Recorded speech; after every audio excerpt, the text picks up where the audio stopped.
queridos e amados irmãos, que a doce e gloriosa paz do Senhor seja com todos.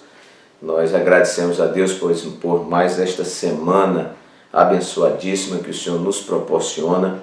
Certamente uma semana de muito aprendizado, de muitas lições. E aí vamos estar cumprindo aquela palavra de Oséias, capítulo 6, versículo 3. Conheçamos e prossigamos em conhecer ao Senhor.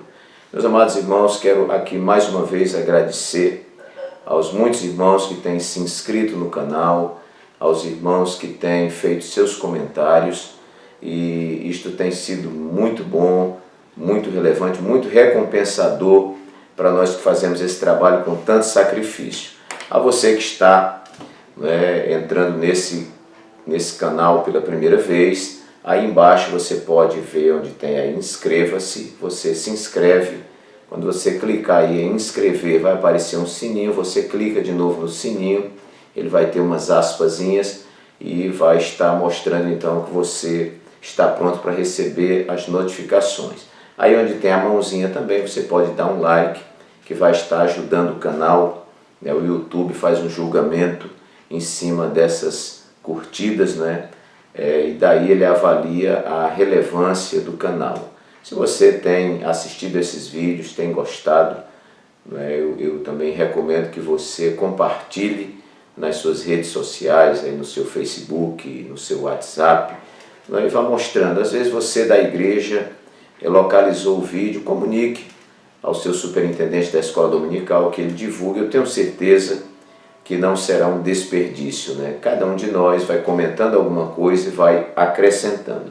Reconheço a simplicidade do nosso comentário, mas nele há uma proposta que pode enriquecer a sua lição. Todo o nosso conteúdo é fornecido no sentido de complementarizar a sua aula. Muito bem, queridos irmãos, um abraço a todos os irmãos aí do Brasil que têm compartilhado esses vídeos, que têm assistido aos vídeos, que têm feito aí seus comentários. Um grande abraço aos irmãos do Goiás, irmãos do Pará, irmãos de Sergipe, de Aracaju, aqui do estado de Alagoas, da nossa querida Maceió também. Muitos irmãos têm acompanhado o canal, o nosso interior de Alagoas. Enfim, em qualquer parte do mundo onde você assiste esse vídeo, receba o nosso abraço carinhoso e os nossos votos de muita felicidade na sua caminhada cristã. Queridos, nesse trimestre nós estamos estudando sobre mordomia, que é esta tarefa que nós temos recebido do Senhor de administrar aquilo que Deus nos confiou. Nesta lição, comentada pelo pastor Elinaldo Renovato, nós temos estudado sobre o que é mordomia cristã. Esse vídeo consta aí na nossa lista de vídeos. A mordomia do corpo, muitíssimo interessante, O homem deve ser cuidado integralmente, corpo, alma e espírito.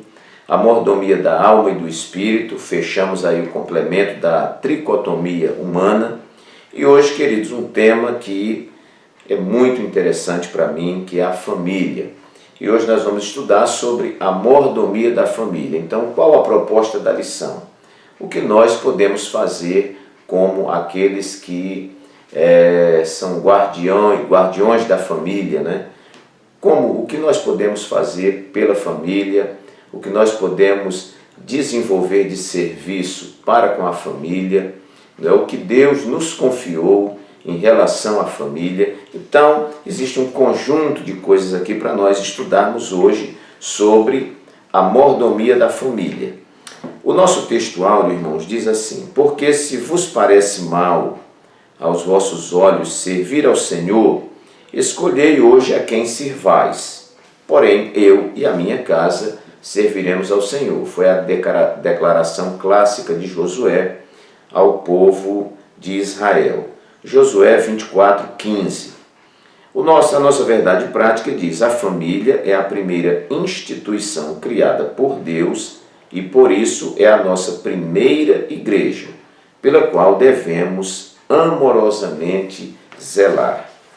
O nosso texto bíblico, irmãos, que é a leitura bíblica em classe, está lá em Josué 24, versículos 14 e 15, e Efésios 5, 22 a 25 e o versículo 28, que nos diz assim: Agora, pois, temei ao Senhor e servi-o com sinceridade e com verdade, e deitai fora os deuses aos quais serviram vossos pais, da além do rio e no Egito, e servi ao Senhor. Aqui uma menção, aos pais de Abraão, etc. Porém, se vos parece mal aos vossos olhos servir ao Senhor, escolhei hoje a quem sirvais. Se os deuses a quem serviram vossos pais, que estavam da além do rio, ou os deuses dos amorreus, em cuja terra habitais. Porém, eu e a minha casa serviremos ao Senhor. Declaração de Josué. Vamos agora para Efésios capítulo 5, versículos 22 a 28, carta de Paulo, onde ele diz assim: Vós, mulheres, sujeitai-vos a vosso marido como ao Senhor, porque o marido é a cabeça da mulher, como também Cristo é a cabeça da igreja, sendo ele próprio o Salvador do corpo. De sorte que, assim como a igreja está sujeita a Cristo, assim também as mulheres sejam em tudo sujeitas ao seu marido. Vós, maridos, amai vossa mulher, como também Cristo amou a igreja e a si mesmo se entregou por ela. Assim devem os maridos amar a sua própria mulher como o seu próprio corpo. Quem ama a sua mulher, ama-se a si mesmo. Está aqui esse conjunto, irmãos, de textos, mesclando aqui o que falou Josué ao povo de Israel com o que Paulo falou. E a nossa lição tem uma introdução e, como sempre, 3 tópicos. O primeiro tópico vai falar sobre a família no plano de Deus. Foi Deus quem criou a família, foi Deus quem criou o homem, quem criou a mulher para que fosse correspondente ao homem, estivesse como que diante dele, e foi o Senhor que constituiu a família. Nós temos todo esse plano escrito lá em Gênesis. A origem da família está aqui também, dentro do primeiro tópico. O segundo tópico vai falar sobre a mordomia da família, os princípios que regem o casamento cristão, a prioridade da família e o relacionamento entre pais e filhos. Está aí uma explicação maravilhosa. Terceiro tópico fala sobre a família cristã sob ataque. O ataque do Estado materialista, o ataque da famigerada ideologia de gênero e o ataque a Deus e à ciência. E, por fim, uma conclusão. Como os irmãos sabem, nossa proposta não é discutir o que está aqui. Você tem muitos vídeos aí na internet falando sobre isso. Eu me preocupo em toda lição criar 10 tópicos, pelo menos, É a nossa tentativa, não quer dizer que é obrigatório que sejam 10, mas a gente luta, na grande maioria das lições, para fornecer 10 tópicos que podem ampliar a sua aula e também o seu conhecimento. Muito bem, eu começo, irmãos, com uma frase muito interessante que eu ouvi há um tempo atrás, que dizia assim: não construa a sua carreira ou não construa o seu ministério em cima dos escombros da sua família. Muitas vezes nós corremos tanto atrás das nossas carreiras, dos nossos interesses, da nossa profissão, dos nossos estudos, do nosso ministério, que desprezamos muitas vezes a família. E lá no fim temos grandes conquistas ministeriais, grandes conquistas no campo da ciência e do estudo, e olhamos para trás e perdemos a nossa família. Então, não construa, não construa o seu ministério, não construa a sua carreira em cima dos escombros da sua família. Outra frase que eu gosto muito é que famílias estruturadas, elas produzirão igrejas estruturadas, elas produzirão uma sociedade estruturada. Não tenho dúvida nenhuma de que o caos que nós estamos vivendo hoje, em matéria de criminalidade, em matéria de drogas e outras coisas, queridos, isso é o termômetro de que a família não vai bem. Mas a igreja, que tem como seu manual a Bíblia Sagrada e examina a Bíblia e vê a proposta de Deus para a família, nós temos que lutar por isso que a Bíblia defende e anunciarmos ao mundo, que está aí perdido como cego em tiroteio, sem saber o que fazer com a família. Muito pelo contrário, o que nós vemos sempre são campanhas tentando detonar a família. E eu quero aqui, dentro dessa questão de mordomia da família, eu quero ver se em cada tópico a gente atende com algo condizente a esse título, a mordomia da família. Eu coloquei aqui como primeiro ponto, a família como a igreja pequena que constrói a grande igreja, ou a família como a igreja pequena que modela a grande igreja. Esta frase, queridos, ela nasceu de uma viagem que eu estava fazendo, na época eu morava em Juiz de Fora, um abraço aos Juiz Foranos, né, cidade maravilhosa, muito pertinho aí do Rio de Janeiro, nas Minas Gerais, e eu fazia uma viagem de São Paulo para Juiz de Fora, e embarcou no mesmo ônibus uma senhora que sentou ao meu lado.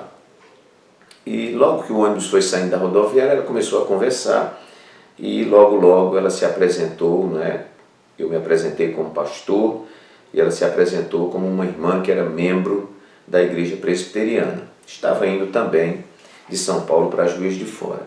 E esta mulher me disse algo muito interessante que eu nunca esqueci. Ela disse: olha, pastor, o dia que Deus confiar uma igreja ao Senhor, o Senhor prime muito pela família. O Senhor cuide bem das famílias, porque aquela imagem que o Senhor vê no domingo à noite, aquela multidão bonita dentro do templo, muitas vezes não corresponde à realidade que se vive em casa. Muitas vezes nós vemos pessoas na igreja muito bem apresentadas, quando a sua casa está um caos, o casamento está por um fio, a família está destroçada, desorientada, arruinada. E foi muito bom. Aí ela disse naquela viagem e naquela conversa, ela disse: olha, pastor, a grande igreja está sendo deteriorada pela igreja pequena. Eu falei: me explique melhor isso. Ela disse: olha, a igreja pequena são as nossas casas. E a igreja, e a grande igreja, é aquela comunidade religiosa que o Senhor vê nos cultos de Santa Ceia, nos cultos de domingo, aquela multidão.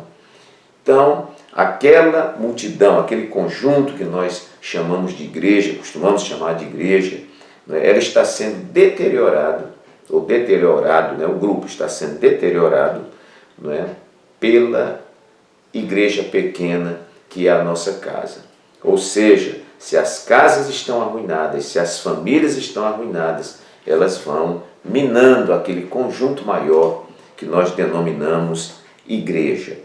Então, meus queridos, esta deve ser a nossa batalha.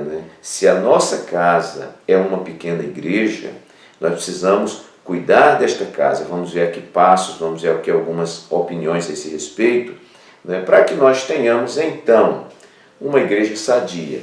Não adianta nada nós termos uma fachada, pessoas se apresentando na igreja, maridos chegando de mãos dadas com a esposa, esposas chegando de mãos dadas com o marido, os filhos aqui à frente, e nós imaginarmos que tudo está bem quando as coisas não estão bem. Então nós podemos dizer que o nosso lar é o laboratório que Deus nos dá para desenvolvermos o nosso ministério. E dentro desse lar, você, marido, é o sacerdote da sua casa. Deus confiou a você a autoridade como cabeça do seu lar, aquele que juntamente com a sua esposa norteiam o lar. Muito bem, então a família como a igreja pequena que constrói a grande igreja. Nós não podemos trabalhar isto como se estivesse desconectado. Não. Os pais educam seus filhos em suas casas, o marido dialoga com sua esposa, e nós levamos para a igreja essas coisas prontas. Muitas vezes existem pessoas que estão tentando resolver suas questões dentro da igreja, quando dentro das suas casas falta o diálogo, falta a comunicação, falta o entendimento. Então, queridos, a nossa casa é o laboratório que Deus nos confiou para que a gente desenvolva a gente precisa ler a Bíblia na nossa casa, a gente precisa orar na nossa casa, a gente precisa cantar na nossa casa, a gente precisa erguer um altar onde a gente ora na nossa casa, né? E não só o altar que está lá na igreja, né? Mas o altar não é colocar um móvel com estátuas, esse tipo de coisa não, mas aquele lugar onde você se ajoelha, conversa com Deus. E assim, irmãos, nós vamos tratando questões. Há muitos problemas que acontecem dentro da comunidade religiosa, dentro da igreja, às vezes até questões educativas, não é? E algumas pessoas estão esperando resolver isso dentro da igreja, quando você tem que resolver isso na sua casa. Então, a família como a igreja pequena, que constrói a grande igreja. Estruturando-se a família, estruturamos a igreja. Famílias desestruturadas produzirão, gerarão igrejas desestruturadas. Em segundo lugar, a família como base referencial para o mundo sem Deus. Sabe, irmãos, nós não estamos como família para ficarmos trancados nos condomínios de luxo, para ficarmos trancados nas nossas casas muradas e não mostrarmos para o mundo a referência. Ora, nós estamos em um mundo onde os valores estão invertidos. E nós não podemos ficar, irmãos, sendo bombardeados de lá para cá, com propagandas que querem detonar a família e a gente encolhido dentro de casa. Mas a nossa família, por onde passar, deve ser a expressão de que o projeto de Deus não está falido, de que o projeto de Deus continua de pé, de que a família é viável e nós mostrarmos que uma sociedade só é sadia quando nós temos famílias sadias. Nós vemos o projeto do diabo para desestabilizar a família. E desestabilizando a família, você acaba com a sociedade. Então a família como base referencial para o mundo sem Deus. Eu pregava ontem em uma igreja aqui da nossa capital Maceió e eu dizia para os irmãos, eu digo, olha irmão, você que está orando aí, esposa que está orando pelo marido que não é crente, não é? Marido que está orando pela esposa que não é crente, pais que estão orando pelos filhos que não são crentes, você não está orando somente para se livrar de um problema, somente para que esse marido não tenha mais amante, somente para que esse marido não chegue mais bêbado em casa, somente para que esse marido não deixe de lhe acompanhar para a igreja. Não, irmão, você está orando pela sua família, meu irmão, você está orando pela sua família, ore para que a sua família seja uma referência para este mundo. O mundo precisa ouvir o Evangelho, mas o mundo precisa ver também em nós o efeito desse Evangelho. E famílias, irmãos, estruturadas, famílias embasadas na palavra de Deus, essas famílias, elas têm condição moral, não é, de estabelecer referenciais para esse mundo que nós estamos vivendo. Então, esse tópico aqui eu quero trabalhar, que a nossa família não é um grupo que vive isolado dentro de casa, não é, e que não se mostra para esse mundo. As pessoas precisam ver. Eu quero que a minha família seja uma referência para a igreja, eu quero que a minha família seja uma referência para o bairro aqui onde eu moro, não é? Para a rua onde eu moro, seja uma referência para a cidade onde eu moro. Quantas pessoas nos conhecem? Não é? Pessoas que são crentes, pessoas que não são crentes, né? Pessoas que são evangélicas, pessoas que não são evangélicas. Né? Nós transitamos por muitos lugares e a pergunta é, como o mundo vê a nossa família? Como as pessoas, como os nossos parentes que ainda não tiveram um encontro com Jesus, veem a nossa família? Uma família que vive brigando, uma família que vive chamando palavrão, uma família que não se comporta como uma família cristã, ou eles estão vendo em nós, irmãos, uma referência, e lá no seu interior, ainda que nos critiquem porque não gostam do Evangelho, mas eles dizem no seu interior, eu gostaria muito de pertencer a essa família, eu gostaria muito que a minha família fosse como essa família, eu gostaria que o meu casamento fosse como o casamento desse irmão e dessa irmã, um casal que se ama, um casal que se respeita, um casal que se comunica, um casal carinhoso, onde os filhos olham para eles não é? E tem inspiração. Eu digo sempre, quando vou apresentar crianças na igreja, eu digo, os nossos filhos, eles estão ouvindo muito pouco daquilo que a gente fala. Não se iluda com blá blá blá.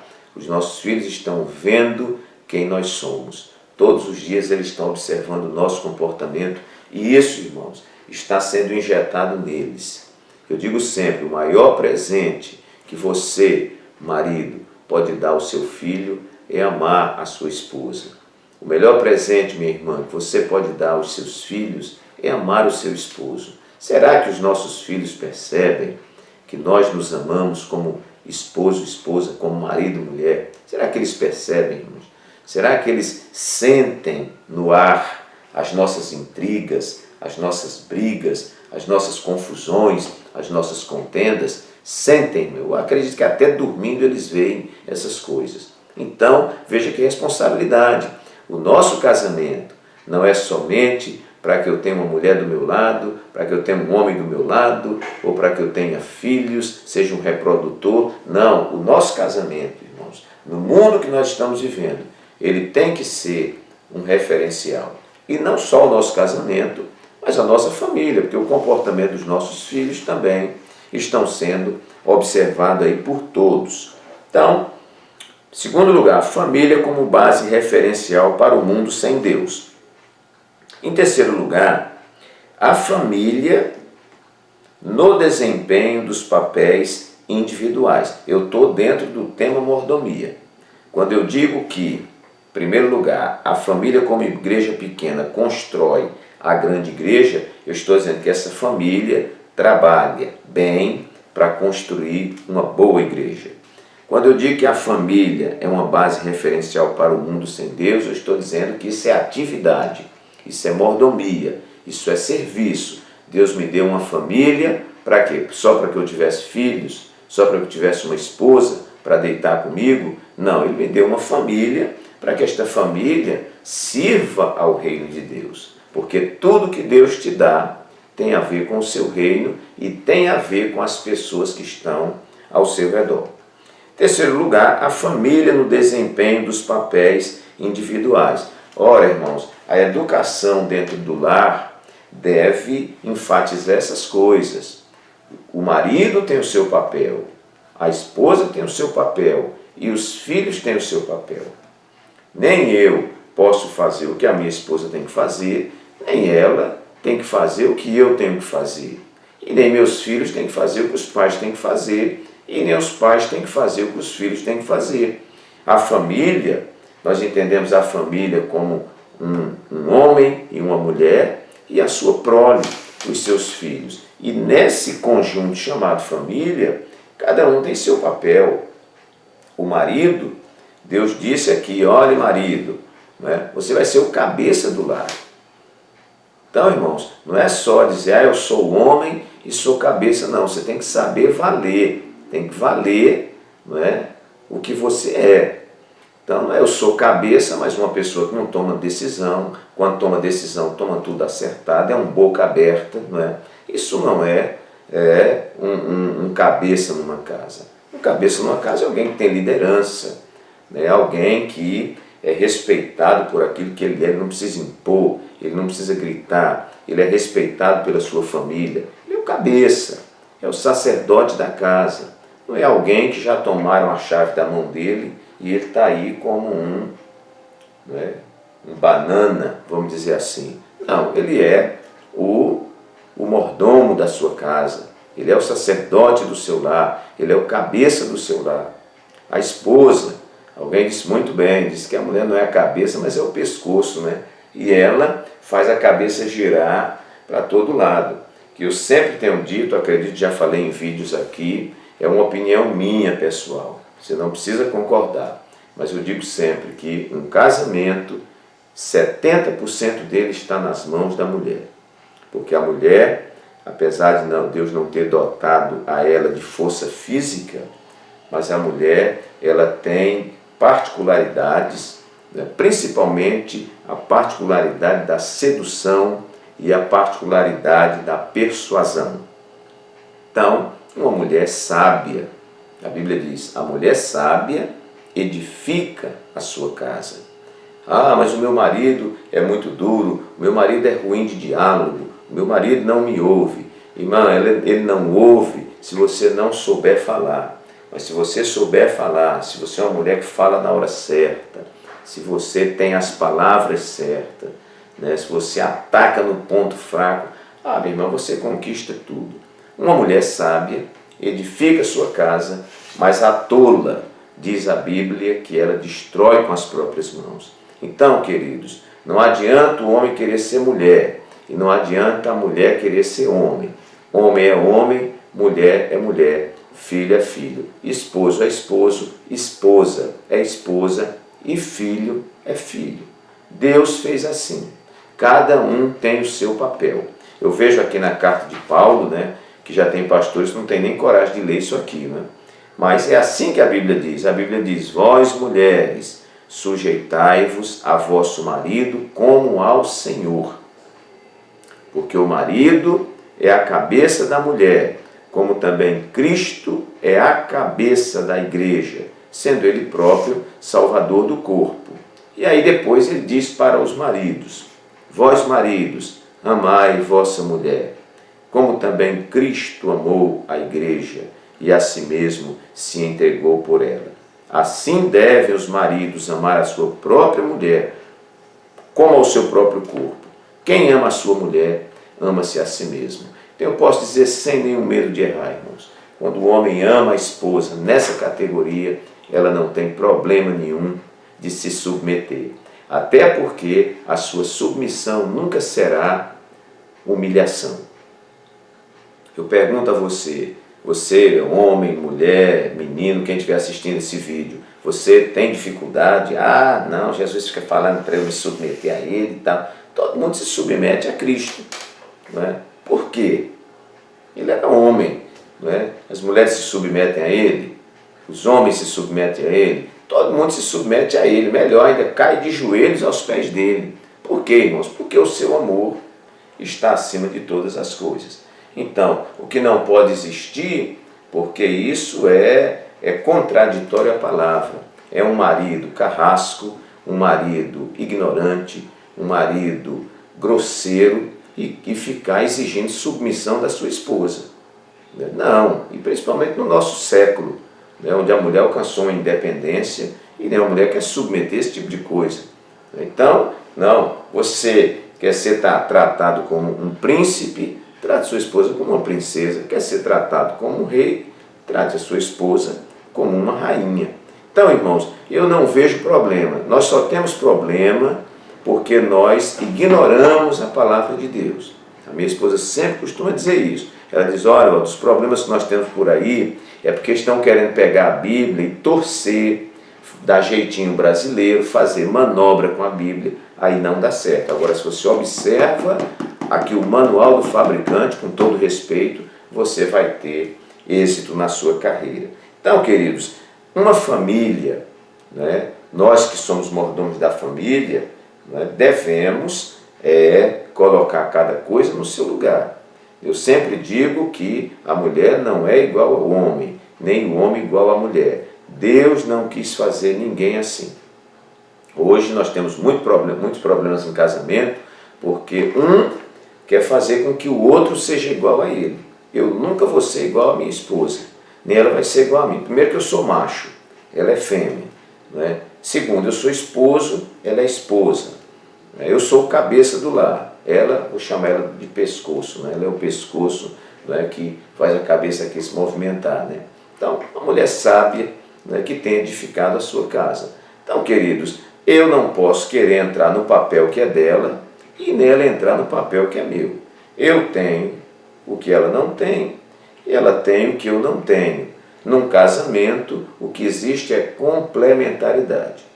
Então, sem a minha esposa, eu não estaria completo. E ela, sem mim, também não estaria completa. E os nossos filhos são fruto desse amor. Né? Nós hoje estamos tendo aí muita separação, porque as pessoas estão dizendo que são incompatíveis.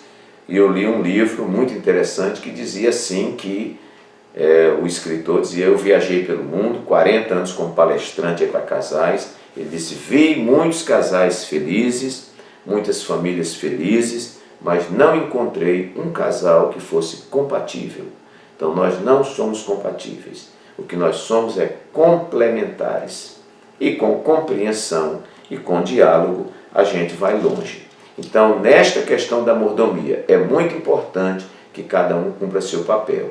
Agora, quando a mulher quer cumprir o papel de homem, o homem quer cumprir papel de mulher, filho quer cumprir papel de pai e pai papel de filho, fica tudo de cabeça para baixo, não é? E a coisa desmorona. Por quê? Porque este não é o projeto de Deus. É assim que a Bíblia nos ensina.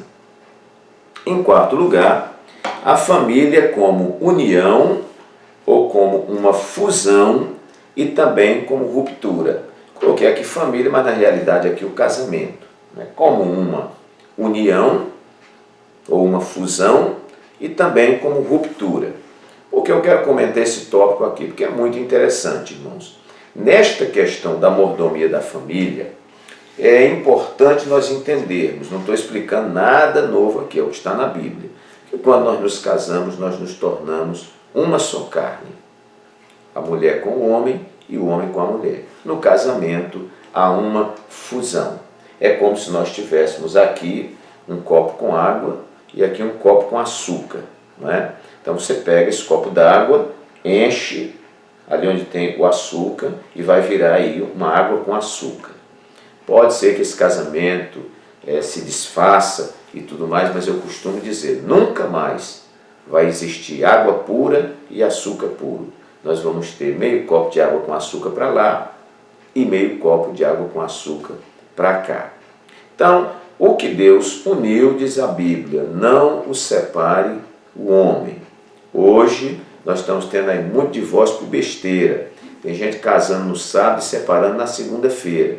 Tem gente que está casando sem suportar a crise. Tem gente que está casando e pensa que casamento é lua de mel o tempo inteiro, é um jardim florido o tempo inteiro, é poesia o tempo inteiro, e não é. Casamento, nós temos dito, casamento é administração de problema. Então você casou, agora você é um com o seu cônjuge. Esta fusão nós entendemos. Mas eu digo também aqui no tópico que este casamento também é uma ruptura. Por quê? Porque o texto bíblico diz assim: portanto, deixará o homem, o seu pai e a sua mãe, e se unirá à sua mulher, e serão dois numa só carne. Gênesis 2, 24. O casamento é uma união, a mulher veio aqui de um mundo e o homem veio aqui de outro mundo e eles juntaram. Né? E alguém explicou muito bonito e disse que o casamento não é a junção de dois mundos, né? Não é juntar dois mundos aqui, mas os dois vão entrar em um mundo só. Então não vai ter dois mundos aqui coladinho um no outro, não. Os dois estarão dentro do mesmo mundo, ou aquele casamento vai construir agora um novo mundo. Muito bem.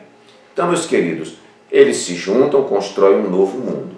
É muito importante que a gente entenda que não é saudável, não é salutar, não é benéfico agora o casalzinho ficar voltando para a casa de papai e mamãe, né, que já teve muita dor de cabeça, já lavou muita fralda suja, já suportou muita coisa, e o casalzinho fica levando aí problema para papai e para mamãe. O homem, eu gosto muito desse texto, que diz assim: deixará o homem, o seu pai e a sua mãe, e unir-se-á a sua mulher. Aí nós aprendemos que casamento não é coisa para menino e não é coisa para adolescente, mas é coisa para adulto.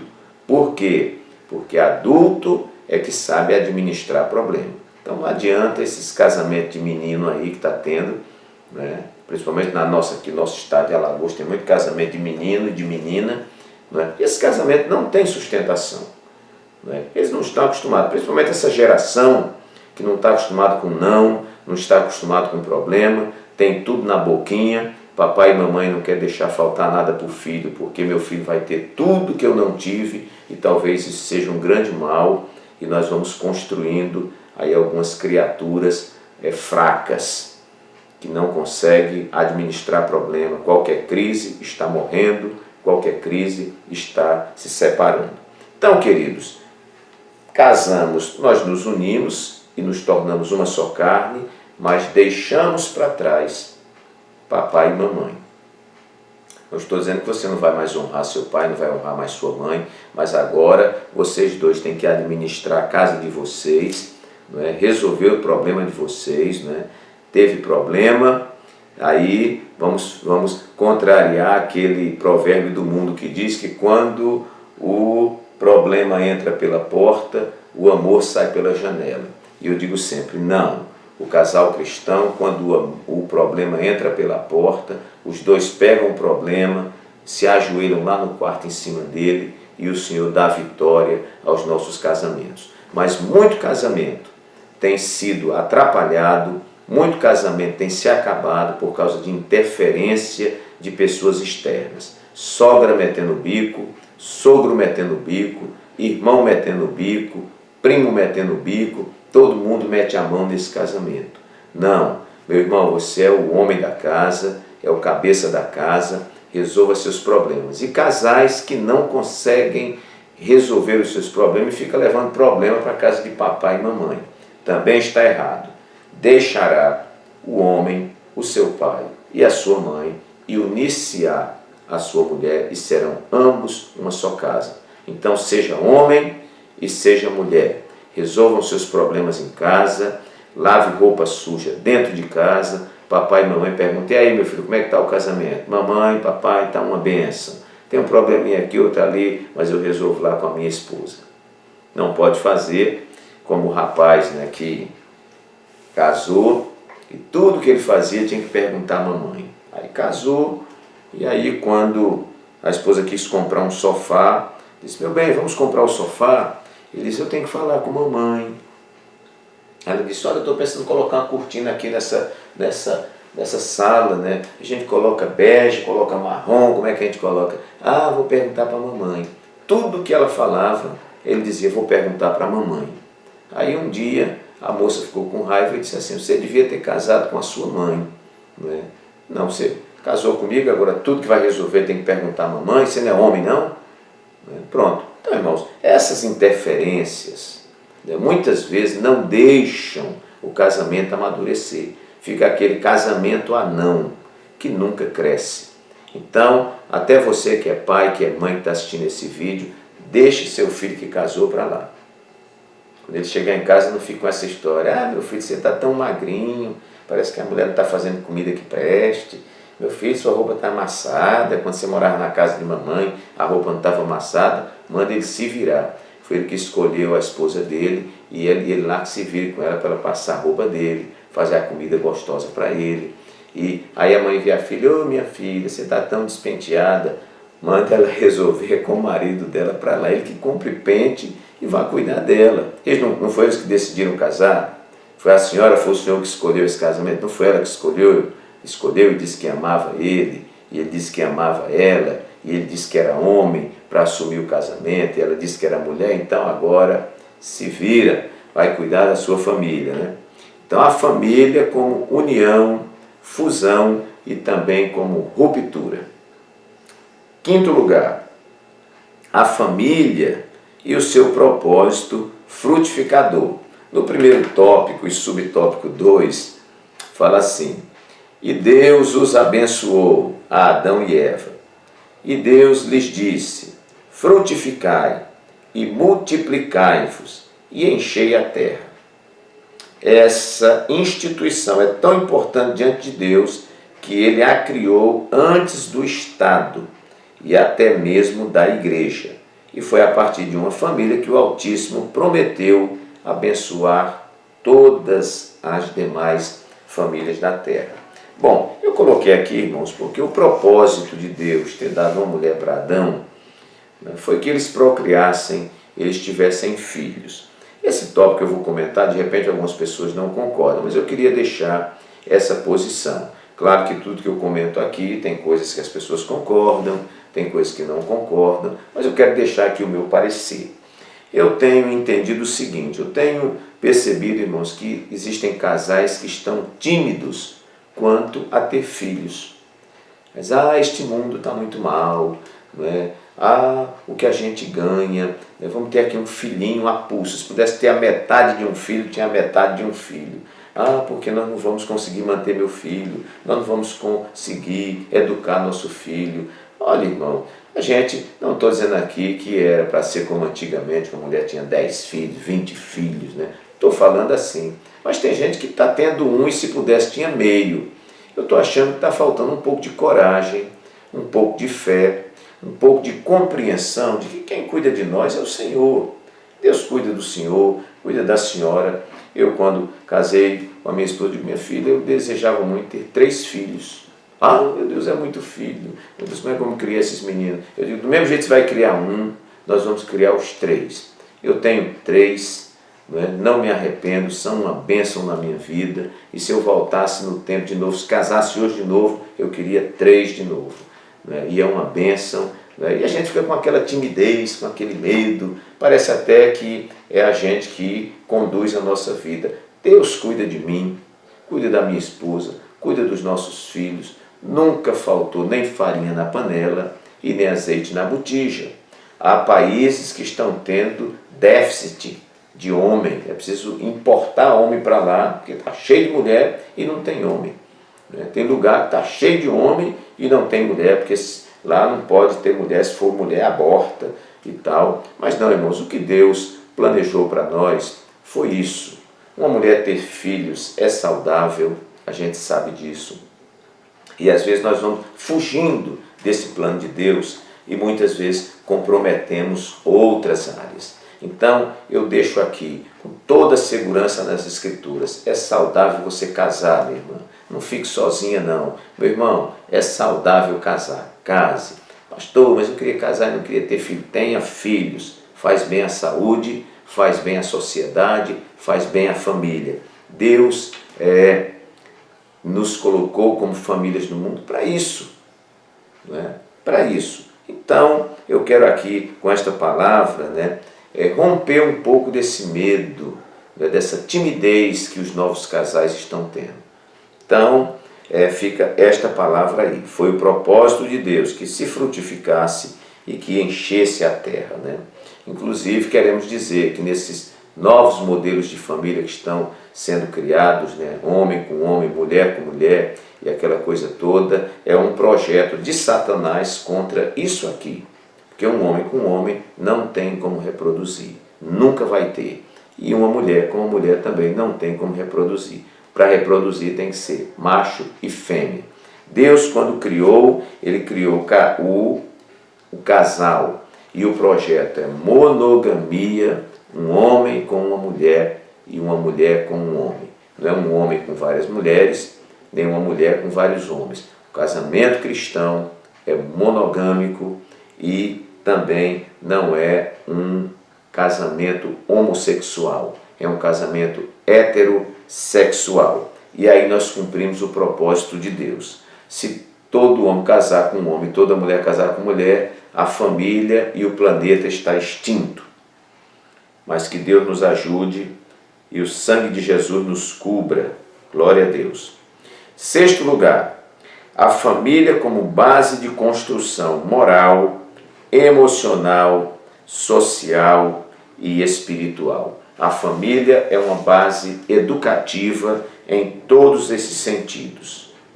Construção moral, construção emocional, construção social e construção espiritual. Família, irmão, é uma bênção de Deus. Não adianta a gente ir de encontro ao que Deus criou. Todas as vezes que o homem conspira contra a natureza, ele paga um preço. Nosso pastor sempre diz aqui, pessoas, está chovendo muito, está alagando tudo. Está alagando porque a gente alterou o meio ambiente. Deus não planejou mandar chuva para a gente morrer, para barranco desabar em cima de casa. Não, é porque nós vamos de encontro à natureza. E todas as vezes que isso acontece, o fim é morte. Então a família é com base de construção.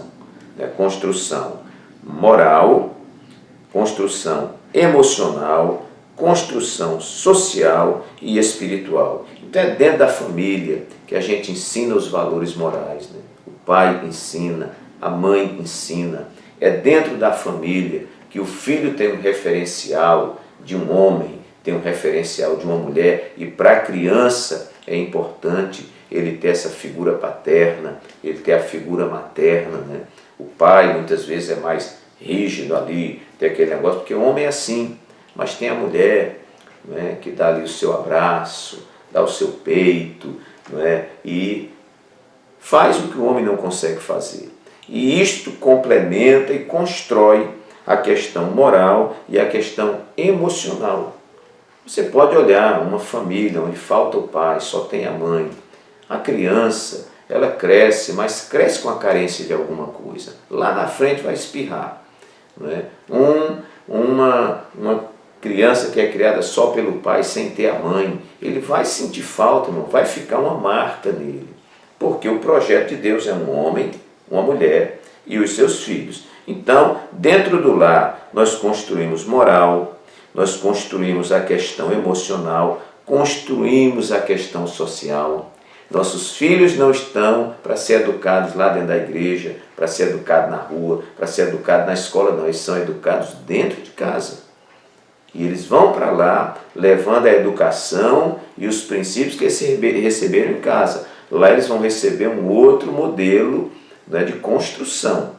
Mas as bases da educação, elas não estão na escola, nem na igreja, em lugar nenhum. Estão dentro da nossa casa.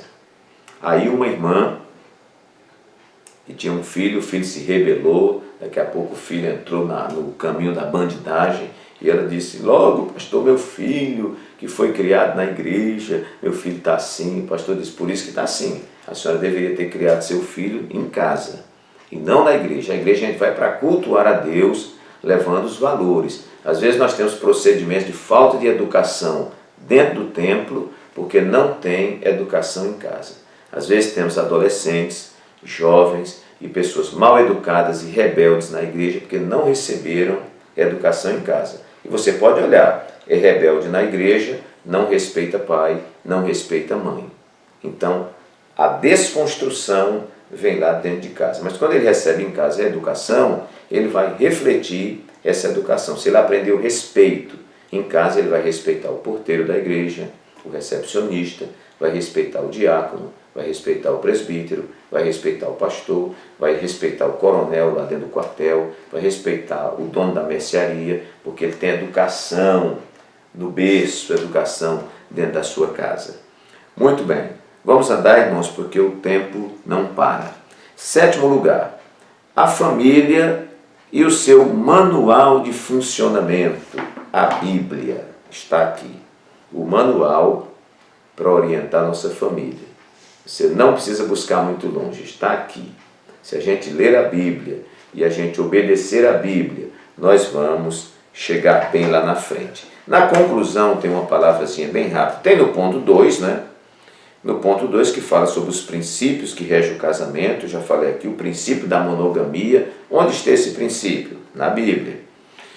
O princípio da heterossexualidade, ou seja, um macho e uma fêmea, um homem e uma mulher, está aqui na Bíblia, né? E assim, todos esses princípios, irmãos, tudo que a gente precisa está nas Escrituras. Quando nós deixamos de ler a Bíblia na nossa casa, né, nossas famílias foram perdendo a orientação.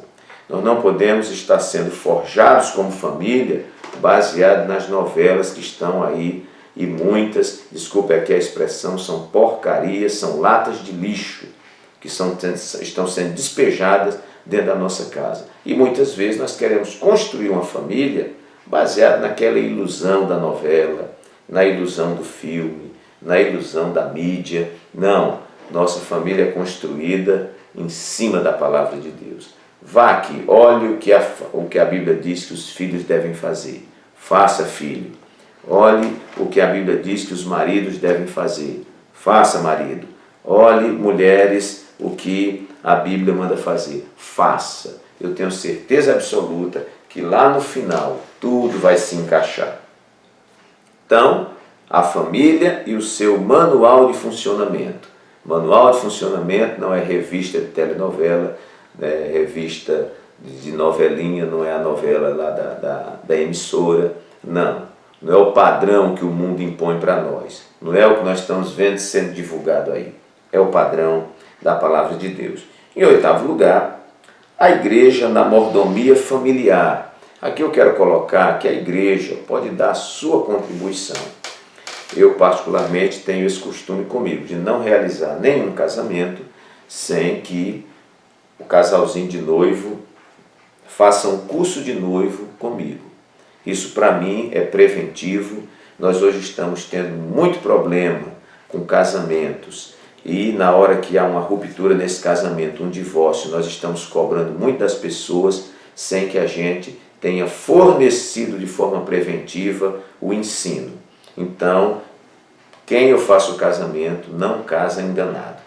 Agora, tem muita gente por aí que está casando sem saber o que está fazendo, está casando de qualquer maneira e se casa sem saber o que está fazendo, quando se encontra com a realidade, a coisa não vai dar certo.